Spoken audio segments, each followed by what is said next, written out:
Welcome to B6 మన వెలుగు మన వార్తలకు సిద్ధం. ఈరోజు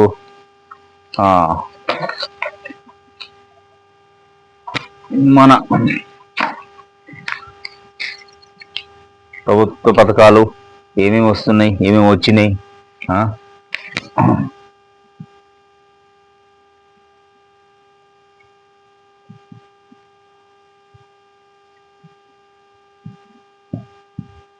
ఓకే.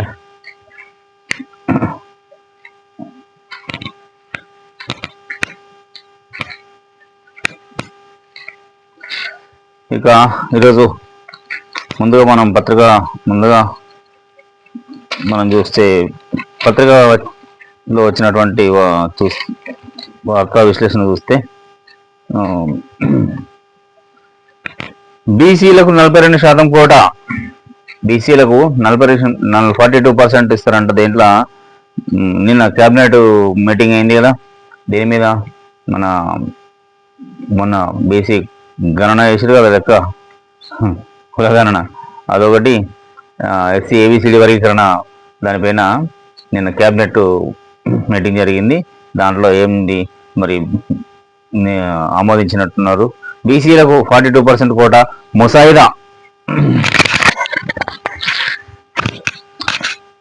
ముసాయిదా బిల్లుకు రాష్ట్ర మంత్రివర్గం ఆమోదం అని ఎవరు మన ఇంతకుమించి పొంగులేటి సీనన్న గారే ఉంటారు. మీడియాకు వివరాలు వెల్లడిస్తున్న మంత్రి పొంగులేటి చిత్రంలో మంత్రి పొన్నం. పూర్తిగా రాయని పేపర్లో వాళ్ళు మీరు మంత్రి పొంగులేటి శ్రీనివాసరెడ్డి, మంత్రి మన పొన్నం ప్రభాకర్ అని చెప్పేసి పూర్తిగా రాస్తే జర అందంగా ఉంటుంది, గౌరవంగా ఉంటుంది. గతంలో మాట్లాడినటువంటి కానీ అదే మాదిరిగా ఇప్పుడు కూడా రాస్తే ఎట్లా అన్న సాక్షి పేపర్ జర చూడండి సార్ ఎడిటర్ గారు. సరే, దీంట్లో ఇక ఏంటి ఎస్సీ కులాల వర్గీకరణ బిల్లుకు కూడా green signal.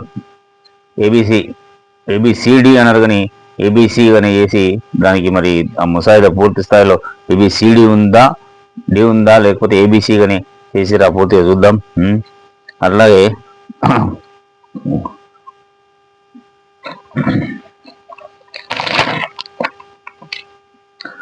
Core urban ఏరియాగా ORR లోపల ప్రాంతం, ఇది మాకు అక్కడ నుంచి RRRకి 2 కిలోమీటర్ల వరకు ఫ్యూచర్ సిటీ ఏరియా. ఓదికి మొత్తుకుంటుంటూ ఫ్యూచర్ సిటీ వద్దు ఏదొద్దు అని చెప్పేసి మొన్న కొంతమంది మళ్ళీ ఫ్యూచర్ సిటీ అప్పుడు అదేంది అదో చంద్రబాబు నాయుడు పీరియడ్లో హైటెక్ సిటీ, తర్వాత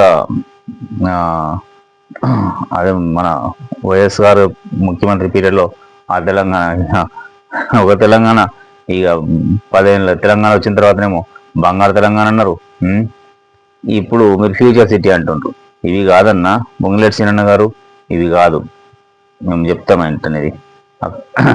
మీరు ప్రజలకు అందుబాటులో ఉంటారు కాబట్టి ఎక్కువ మీ ద్వారానే పనులు జరగాలని మేము కోరుకుంటున్నాం.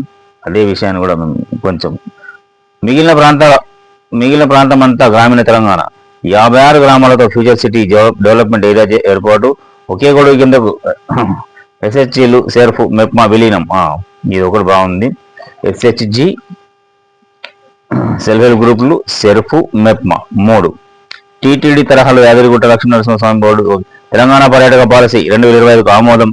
10,954 రెవెన్యూ గ్రామాలకు మళ్ళీ గ్రామ పరిపాలన అధికారులు. కేబినెట్ భేటీ వివరాలు వెల్లడించిన మంత్రులు పొంగులేటి. ఇందులో ప్రధానమైనది మనకు అవసరం ఉన్నది ఇక్కడ. సరే, ప్రభుత్వ పథకాలు అవి నిరుపేదలకు చెందాలనేది కాన్సెప్ట్ ఉన్నది మనకు. దాన్ని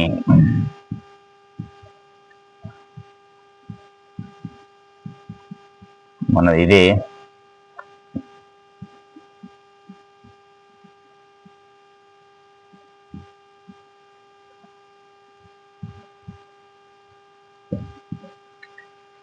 అయితే ఏమంటున్నారు,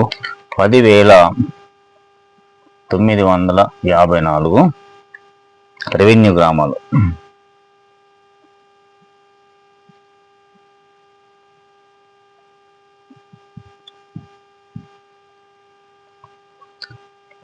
రెవెన్యూ గ్రామాలకు గ్రామ పరిపాలన అధికారులు నియమిస్తారు. ఇది ఒకటి ముఖ్యంగా మనకు కావాల్సింది. ఈ రైట్, చాలా ఇంపార్టెంట్ విషయం ఏంటంటే గ్రామ పరిపాలన అధికారులు అని అంటే గతంలో విలేజ్ రెవెన్యూ ఆఫీసర్ విఆర్ఓ వాళ్ళు ఉండేవారు. మరి ఇప్పుడు ఏ పద్ధతిలో విఆర్ఓ వాళ్ళనే పెడతారా? మరి ఏం చేస్తారు? మీరు ముందు నుంచి అంటుంటారు ఆర్ఓ అదేంది భూభారతి అదే లోన ఉంటుంది ఖచ్చితంగా, అది కూడా చూద్దాం. క్యాబినెట్ మీటింగ్లో నిన్న జరిగినటువంటి క్యాబినెట్ దానిలో ముసాయిదా బిల్లుకు 42% కోటా ఇస్తామన్నారు బీసీలకు. సరే, ఇచ్చేది ఇదే నాకు నచ్చని విషయం ఏంటంటే మాకు అసలు ఏది ఇస్తాం అంటే ప్రభుత్వం అనేది ప్రజలకు వాళ్ళ రాష్ట్రాన్ని అభివృద్ధి అంటే ప్రజలను అభివృద్ధి చేయడానికి ఎన్నుకున్నటువంటి వారు మీరు.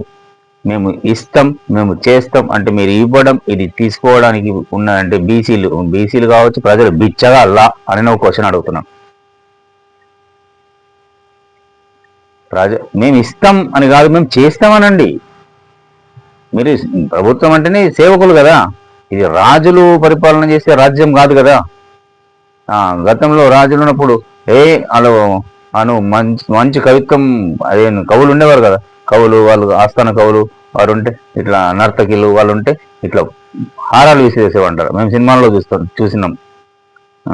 ఇట్లా హారాలు విసిరేస్తారంట, కానుకలు ఇచ్చేవారంట.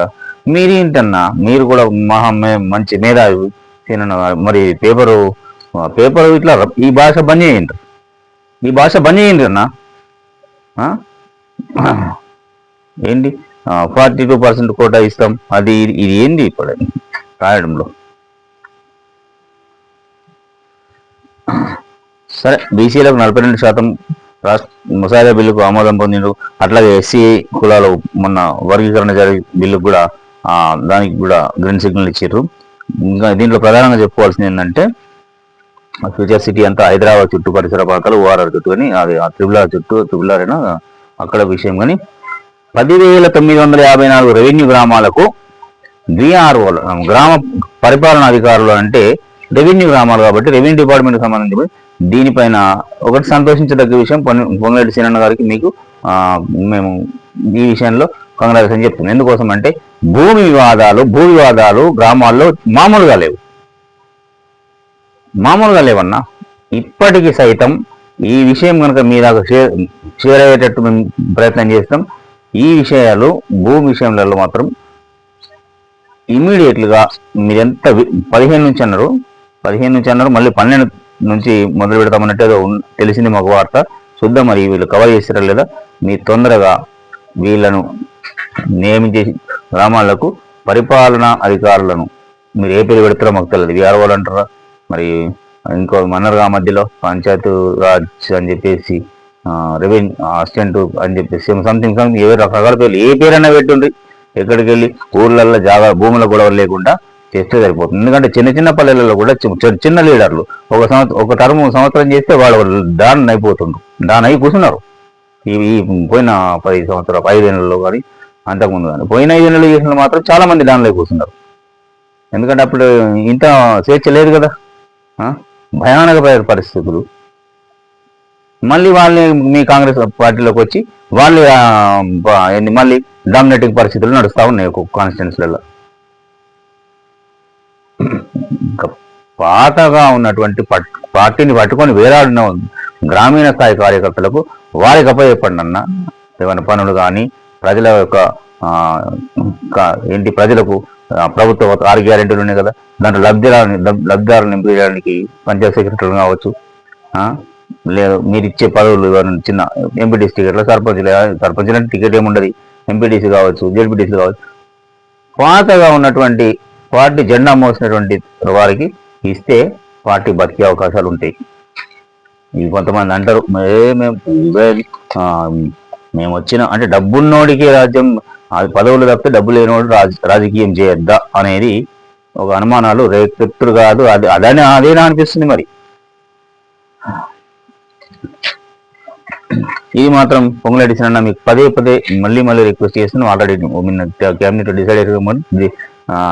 డిసైడ్ చేసినట్టున్నారు, అందుకే ఆమోదించినట్టున్నారు. ఈ వీళ్ళని తొందరగా నియమించే ప్రయత్నాలు చేయండి. మరి పాత వాళ్ళని తీసుకుంటారా, కొత్త నోటిఫికేషన్ ఇస్తారా, అది కూడా చూద్దాం. మరి ఇక ముఖ్యమంత్రి గారు ఏమంటారు, ఎమ్మెల్సీ అభ్యర్థులను ఢిల్లీలో తెలుస్తామట. ఎందుకన్నా మీరు ఎందుకు ముఖ్యమంత్రి గారు రేవంత్ రెడ్డి గారు ఇక్కడ చేయరాదా? ఎందుకంటే ఇక్కడ మీ మీద పరిచయం, అందరికి బహిరంగ రహస్యం, రహస్యం కాదు బహిరంగ రహస్యం. అది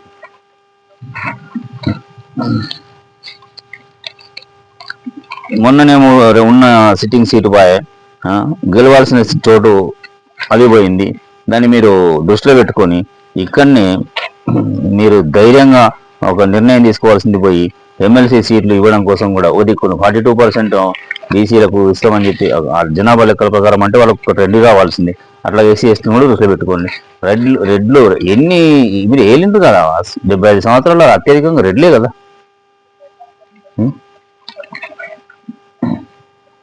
అంటే రాజ్యం అంటే గంత అది ప్రభుత్వ పదవులు అంటే పరిపాలన అంటే ముఖ్యమంత్రి పదవి అంటే అంతున్నది. బీసీ పిల్లలారా బీసీ బిడ్డలారా ఒకసారి ఆలోచన చేయండి.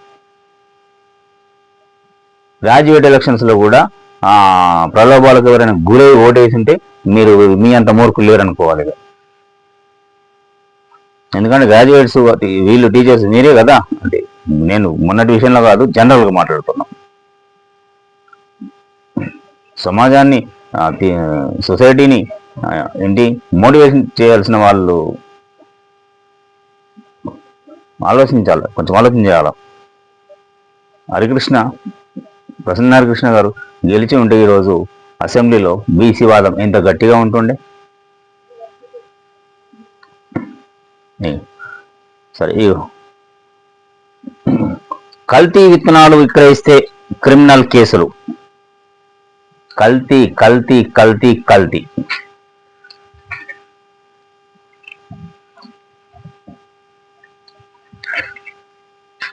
ప్రతిదీ కల్తీ. నూనె ఆయిల్, వంట నూనె కల్తీ, బియ్యము అనేది అప్పుడప్పుడు ప్లాస్టిక్ బియ్యం వస్తాయి కదా, అవి అంటే అది కూడా కల్తీ అన్నట్లు లెక్క. ఇక అక్కడక్కడ సెంటర్లలో ఉంటాయి మిర్చి బండ్లు వగైరా వగైరా, అది అవి ఉంటాయి కడాయిలు, అట్లా చేస్తూనే ఉంటాడు, అది వేస్తూనే ఉంటుంది. వాటి మీద ఫుడ్ ఇన్స్పెక్టర్లు ఎలాంటి పర్యవేక్షణ ఉండదు. చేస్తుండొచ్చు పెద్ద పెద్ద హోటళ్ళలో ఎప్పుడన్నా, అంతేగాని సరే వాళ్ళు వ్యాపారాలు చేసుకున్నా కానీ చిన్న బండ్ల మీద వ్యాపారాలు చేయాల్సిందే, వాళ్ళు బతకాల్సిందే, అందరం బతకాల్సిందే, బతికే హక్కు ప్రతి ఒక్కరు ఉంది. కానీ అక్కడ నూనె కల్తీ కాకుండా చూడాల్సిన బాధ్యత ఫుడ్ ఇన్స్పెక్టర్ల మీద లేదా? కల్తీ విత్తనాలు ఈ విత్తనాలు ఇదేంటి? దోమకొండల రికార్డు తనిఖీ చేస్తున్న జిల్లా వ్యవసాయాధికారి తిరుమల ప్రసాద్. దోమకొండ మీన్స్ కామారెడ్డి జిల్లా. కామారెడ్డి జిల్లాలో దోమకొండలో ఒక మందుల అంటే వ్యవసాయానికి సంబంధించిన మందులు అమ్ముతారు కదా, దాన్ని రైతులకు కల్తీ విత్తనాలు విక్రయిస్తే వ్యాపారుల లైసెన్సులు ఏమి ఉంటాయి కదా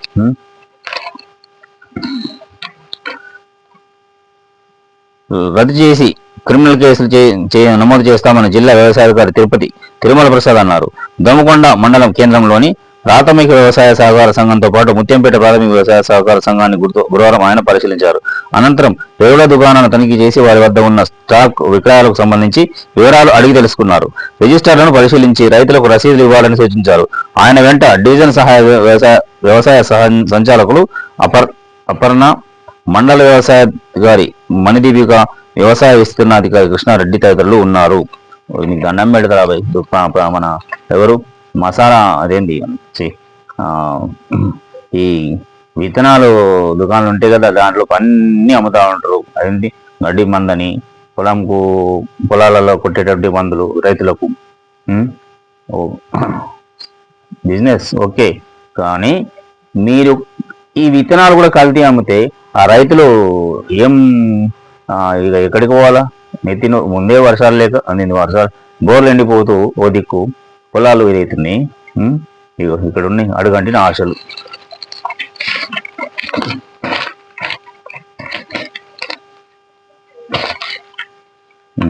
అడుగంటిన ఆశలు ఏంటి, ఇగో గొర్రెలు మేస్తున్నాయి పొలంలో.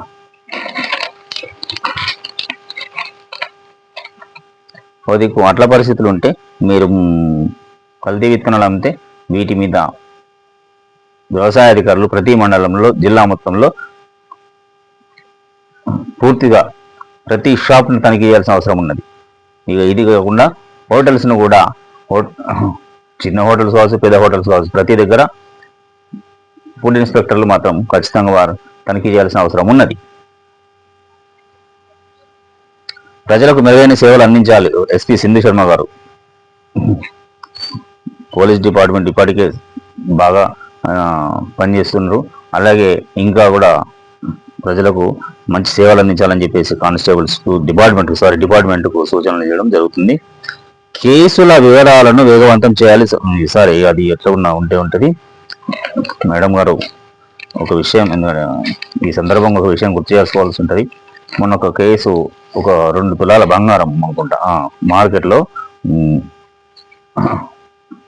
ఒక పెద్ద ఆవిడ ఒక పెద్దమ్మ బంగారం గొలుసు 2 తులాలదో 3 తులాలు పోగొట్టుకుంటే నాకు తెలిసి 3 days లోపలనే, 3 రోజుల లోపల సిఐ చంద్రశేఖర్ రెడ్డి గారి ఆధ్వర్యంలో, కామారెడ్డి టౌన్ సిఐ చంద్రశేఖర్ రెడ్డి వారి ఆధ్వర్యంలో 3 days with in the 3 days ఆ గొలుసును కనిపెట్టి, ఎవరు ఎత్తుకుపోలేక పడిపోతే దొరికిన వాళ్ళ దగ్గర నుంచి రికవరీ చేసి ఆమెకు అప్పగించడం జరిగింది. అంటే కామారెడ్డిలో policing is very good, very strong and ఇంటెలిజెంట్గా ఉన్నది అన్నట్లు ఆ ఒక్క కేసుతో చెప్పుకోవచ్చు.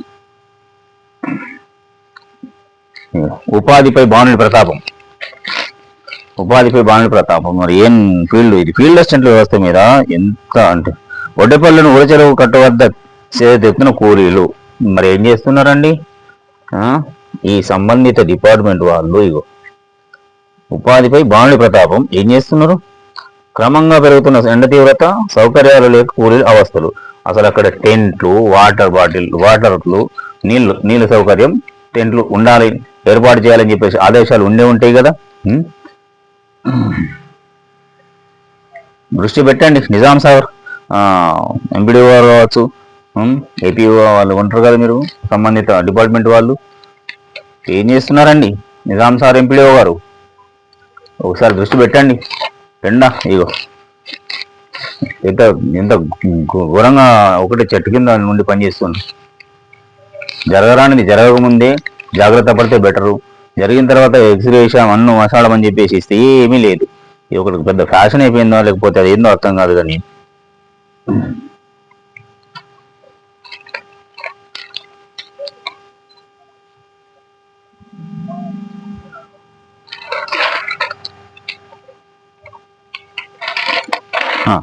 ఇన్నాళ్లకు ఒక మంచి పని జరిగింది, జరగచ్చు గతంలో.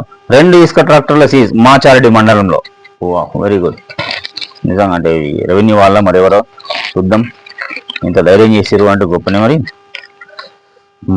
పాల్వంచ మండలం ఆరేపల్లి వాగు వద్ద అనుమతి లేకుండా అక్రమంగా ఇసుకను తరలిస్తున్న 2 ఇసుక ట్రాక్టర్లను గురువారం సీజ్ చేసినట్లు ఎస్ఐ అనిల్ తెలిపారు. పోలీస్ డిపార్ట్మెంట్ వాగులో నుంచి అక్రమంగా ఇసుక తరలిస్తే చర్యలు తప్పవని ఎస్ఐ హెచ్చరించారు. ట్రాక్టర్ యజమానులపై కేసులు నమోదు చేసినట్టు వివరించారు. Thank you, congrat sir. ఇన్ని రోజులకు ఒక్కటి చూసిన పేపర్లో కామారెడ్డి జిల్లాలో, అంటే అక్కడ బాన్సువాడ సైడు అవుతాయి కేసులు, ఇక్కడ ఏరియాలలో మరి ఇప్పుడు మొదలైంది. ఎన్ని పరుగులు తీస్తాయంటే ట్రాక్టర్లు కావచ్చు, టిప్పర్లు, మొరం పైన కూడా కొంచెం దృష్టి పెట్టండి. టిప్పర్లు, మొరం టిప్పర్లు పర్మిషన్ 1 ఉంటే 4 తిరుగుతాయి, మరి 2 ఉంటే 4 తిరుగుతాయి, అది అర్థం కాని పరిస్థితులు ఉంటాయి కదా. వాటిని కూడా కొంచెం చూడండి సార్. అన్ని మండల పోలీస్ స్టేషన్లు, మైన్స్ డిపార్ట్మెంట్, రెవెన్యూ డిపార్ట్మెంట్ మొరం చెరువులలో తవ్వితే అగాధం అంటే అగాధంగా అయిపోతుంది. అవి చూడడానికి ఇట్లా భయంకరంగా పరిస్థితులు ఉంటాయి అక్కడ.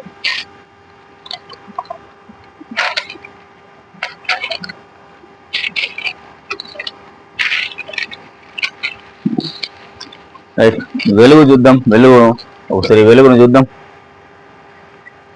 కృష్ణా నీటి దోపిడీకి బనకచర్ల. గోదావరి వరద జలాల సాగుతో కృష్ణా నీటిని శాశ్వతంగా దోచుకునేందుకే బాబు ప్లాన్.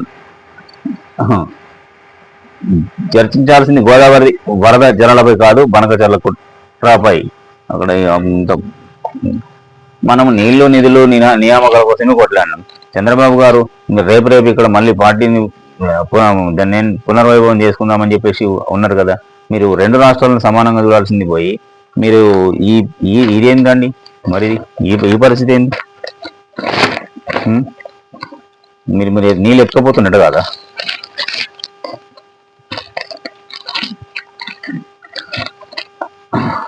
బీసీ బిల్లుకు ఓకే, బీసీ బిల్లుకు ఓకే. ఈ వెలుగులో కూడా స్థానిక సంస్థలో విద్యా ఉద్యోగాలు 42% కోటా కేబినెట్ ఆమోదం. ఓకే, వచ్చే అసెంబ్లీ సమావేశంలో వేరువేరుగా 2 బిల్లులు ప్రవేశపెట్టాలని నిర్ణయం. ఇది ముసాయిదా మాత్రమే కదా. ఒకేసారి నిన్న కేబినెట్ ఆమోదించిన ముసాయిదాను. అయితే అసెంబ్లీ సమావేశాల్లో 12 నుంచి బిల్లు 2 బిల్లు ఒకటేసారి ప్రవేశపెట్టి ఆమోదింపజేయాలని చెప్పేసి. ఎస్సీ వర్గీకరణ బిల్లుకు కూడా గ్రీన్ సిగ్నల్. మొన్న ఏబీసీ అయింది కదా. అది 12 నుంచి అసెంబ్లీ. ఉగాది నుంచి భూభారతి చట్టం అమలు. మనకు కావాల్సింది భూభారతి.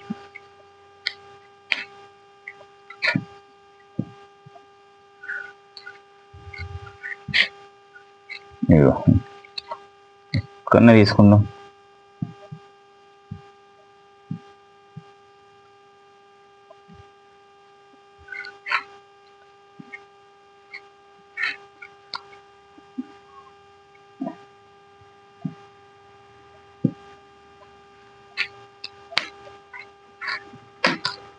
భూభారతి ఎప్పటి నుంచి? 15 నుంచి అనుకున్నాం, కానీ 12 నుంచే భూభారతి అమలు చేస్తారట. అదే ధరణి ప్లేస్లో వచ్చింది కదా. అదే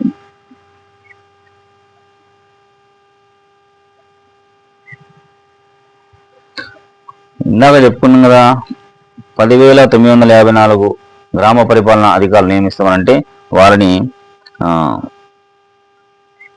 విఆర్ఏలుగా చేసిన వారికి ఛాన్స్.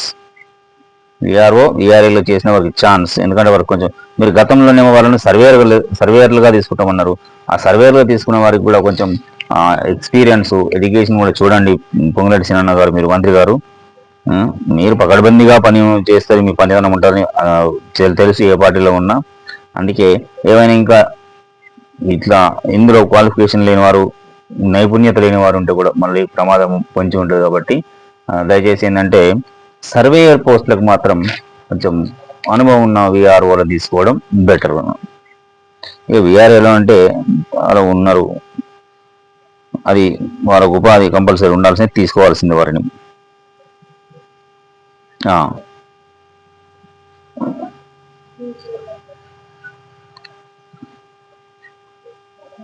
ఒకే గొడుగు కిందకి సెర్ఫ్, మెప్మా ఇంతకుముందు సపరేట్ ఉండే కదా.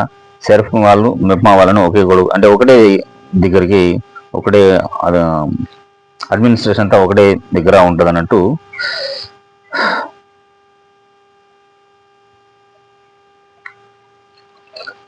ఇంచుమించు 5-6 గంటలు దాకా 7 గంటల దాకా జరిగినట్టున్నది సమావేశం. ఓకే, ఇంకొకటి గమ్మత్ విషయం, బీఆర్ఎస్ ఓట్లు బీజేపీకి పడ్డాయి. మనము ఈ భూభారతి నుంచి చూద్దాం, ఉంది అది కంపల్సరీ మనకు అవసరము. అదే మెయిన్ ఇంపార్టెంట్. మనం ఇందులో భాగం. ఇది ప్రభుత్వం ఇచ్చే పథకం కాదు, ఇది ధరని బంగాళాఖాతంలో పడిస్తామన్నారు కదా.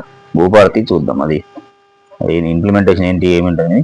బీఆర్ఎస్ ఓట్లు బీజేపీకి పడ్డాయి. ఓళ్ళంటూ ఆ పార్టీల మధ్య చీకటి ఒప్పందం మళ్ళీ బయటపడింది. ఎంపీ మల్లు రవి, నీకు దండం పెడతాన్నా, ఆడలేక మధ్యలో ఓడు అన్నట్టు ఒక దాని ప్రకారము మీరు టికెట్ ఇవ్వాల్సింది సరైన వ్యక్తికి ఇవ్వకుండా ఓడిపోయిన తర్వాత బీఆర్ఎస్ ఓట్లు బీజేపీ పడ్డాయంటే మరి మీరేం చేసిండ్రు? నువ్వేం చేసినావు? నచ్చి ప్రచారం చేయొద్దా? ముందు టికెట్ ఇచ్చే దగ్గరనే మీరు రాంగ్ స్టెప్ వేసిండ్రు. ప్రసన్న హరికృష్ణ గారు మిమ్మల్ని టికెట్ కొంచెం ప్రయత్నం చేయడం తప్పులేదు, అడగడం తప్పులేదు. ఆయన కనుక ఇచ్చి ఉంటే ఆ సీటు మీ ఖాతాలో వచ్చేది కదా. రెడ్లకి ఇచ్చి కూర్చున్నారు, మీరిద్దరు మాత్రం అక్కడ ఉన్నారు కదా. చెప్పాలా మీరు అనుభవజ్ఞులు. చెప్పడానికని ఉండాలి. బీఆర్ఎస్ ఓట్లు బీజేపీ పడి ఉంటాయి. మరి మేము క్యాండిడేట్ మంచి వెళ్ళాడు కాబట్టి వేసే వారికి స్వేచ్ఛ ఉంటుంది కాబట్టి ఎవరికైనా వేసుకుంటారు. దాని మీద మీరు అంటే మన మరి ప్రజలకు వీళ్ళు బీఆర్ఎస్లు మీరెందుకు విడగొట్టి మాట్లాడడం? స్వేచ్ఛ లేదా? స్వేచ్ఛ భారత రాజ్యాంగంలో మన డాక్టర్ బాబాసాహెబ్ అంబేద్కర్ గారే రాసిరు కదా, మనిషికి ఎలాగో కొన్ని రెస్ట్రిక్షన్స్ మీ పాలకులు ఏ పాలకులైనా సరే ఉంటాయి. మరి ఓటేసే స్వేచ్ఛ కూడా లేదా? స్వేచ్ఛగా ఓటేసుకునే హక్కు కూడా లేదా? ఏం మాట్లాడుతావు అన్నా? గత పార్లమెంట్ ఎన్నికల్లో బీజేపీకి అంతర్గతంగా మద్దతు తెలిపిన బీఆర్ఎస్ ఎమ్మెల్సీ ఎన్నికల్లో మాత్రం పోటీ లేకుండానే ఆ పార్టీ ఓట్లను